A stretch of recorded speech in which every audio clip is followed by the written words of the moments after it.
So I'm away in the Czech Republic doing some coaching and I've been watching the racing in between sessions. Watched L'Homme Presse and Pic D'Orhy.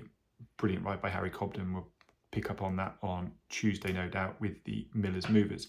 But I saw a lot of criticism for the ride that Charlie Deutsch gave L'Homme Presse.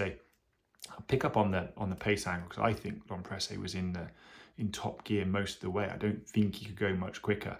I'll pick up on that another time, but I just wanted to sort of address why the jumping out to the left is such an issue on a right-handed track, and why perhaps the jumping out to the left saw that L'Homme Presse was starting to chip in and add extra strides, which was killing a lot of his momentum at the fence. So I've done a short little diagram, tried to explain it. Made sense in my head. Hopefully it'll make some sense to you. So like many subjects at school, technical drawing was a subject that I failed, but here's my effort at a brief diagram trying to explain this. So through the middle we have our fence, and of course a fence has got width to it, not just height to it. This green dotted line at the bottom of the page here is ideally where we want to be taking off from on a nice regular forward stride, not a Harry Cobden to the last on Pic D'Orhy stride, just a nice level distance. And then the green dotted line at the back of the fence is ideally where we'd like to be landing, far enough out from the fence, but not so far that we're overreaching. And so the distance from that green line takeoff to green line landing is 4.5 centimetres. But if, as you do what L'Homme Presse was doing, which is jumping out to his left, you end up travelling further across the fence.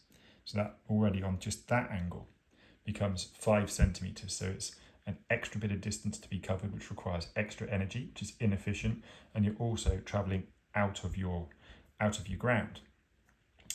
Now, the other thing that I think is happening is that Charlie is aware that if he rides the horse with more energy to be able to access that 5 centimetre jump, as we'll call it, rather than the 4.5 centimetres, so energy's got to come from somewhere.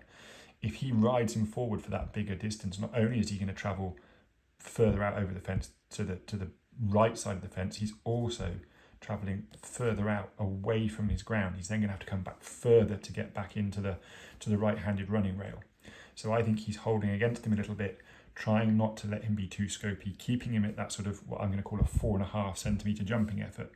And what's happening is that's bringing the landing point for L'Homme Presse very close to the back of the fence.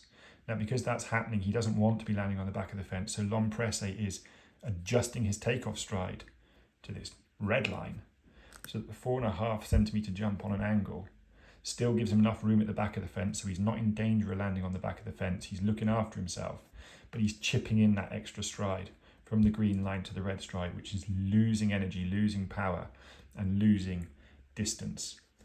So that's just my thoughts on it. Very often with sports horses, we would jump on an angle as a way of getting a horse to access a little bit more power into its jump and find a bit more strength and power. So it's about energy efficiency and a horse feeling comfortable within what it's doing.